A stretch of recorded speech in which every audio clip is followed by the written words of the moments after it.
Hi, welcome to Sourcefed. I'm Elliot Morgan. Okay, so we're talking about the Republican Party. I'm going to tell you all about the Republican Party. I'm going to take a little history turd from the ground. I'm going to scoop it up. I'm going to put it in a plastic bag, and then I'm going to hurl it at your face. Does that seem mean? It's just because I got a little political crush on you, and things are moving fast in this relationship, okay? So buckle up. So we're going to start with a history of the Republican Party. So when you're characterizing them in your head as either like evil, oil-hungry warmongers or misunderstood saviors of our nation, you can at least know where both of those grossly inaccurate stereotypes come from. The United States Republican Party emerged way back in 1854. Why? You ask, well, that's a loaded question, my friend. So get ready for a bullet of knowledge straight to your freaking brain. Ever heard of the Kansas-Nebraska Act? No?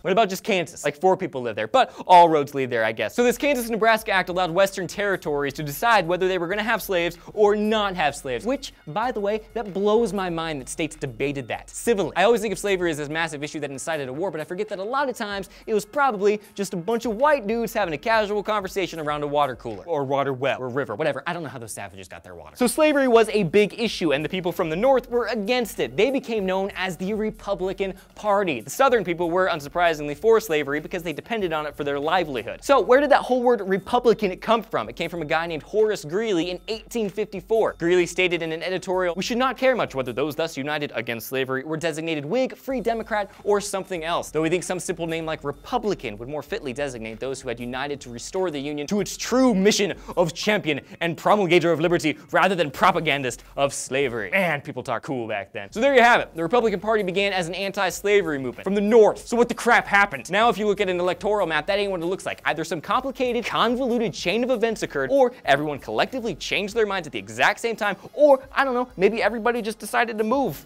I don't know, it's confusing. Well, as it turns out, it's actually not all that confusing. At the time of the Civil War, these new Republicans were like the hippies, the free everyone people that ruffled everyone's feathers. The Democrats were repping the poor folk, aka the farmers, because you can't just walk on somebody's property and take away their way of living. The idea of freeing all of the slaves was radical and a huge blow economically. Because of the Democratic Party's support of the lower class and their prominence among minimum-waged folk, the freed slaves joined the Democrats and hightailed it up north where they wouldn't be discriminated against so much. Then a big thing happened. It was called the Civil Rights Movement. You may have read about it in history class. And that's when things get crazy. Now, all of a sudden, the Democratic Party has freedmen who supported things like affirmative action and anti-discrimination laws, blah, blah, blah. So now, all these conservative people in the Democratic Party hopped on over to the Republican Party. Sound familiar? Conservative, Republican, liberal, Democrat. So the philosophies geographically have remained the same, but the parties have kind of morphed. So, fast forward, what does the Republican Party believe nowadays? Well, it varies depending on who you ask or who you elect or who you think is more charming, but there is one basic tenet. Stances can change according to the social or cultural climate, but one philosophy remains the same. Small freaking government. Republicans believe that the government shouldn't be all up in your business. They prioritize individuals, not societies. Morals, not ethics. They believe in the preservation of values. They believe that equality is found in opportunity, that others are not to interfere with your rights, that with personal freedom comes personal responsibility, and above all, the Republican Party stands for, you guessed it, everybody's favorite word, freedom.